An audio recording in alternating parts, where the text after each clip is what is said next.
Napakaganda, di ba? Kaya tara, sama ka na para ma-experience nyo ang pakiramdam namin pag umakyat ng bundok gamit ang aming mga enduro.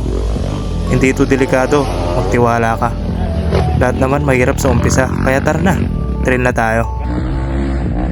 Sa part pala namin guys, habang umihirap yung ruta, lalo kami nag-enjoy.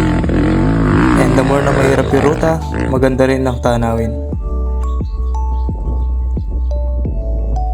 So ayan pala yung itsura ng tuktok ng bundok guys. Nakakawala ng pagod.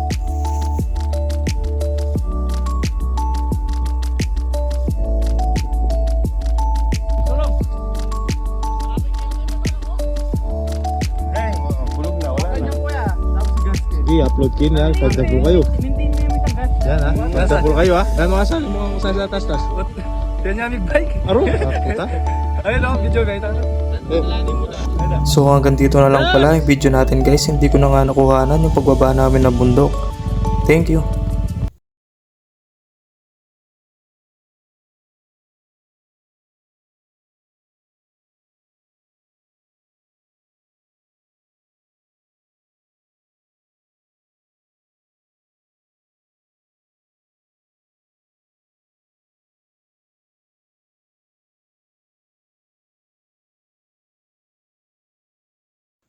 Hindi ko na nga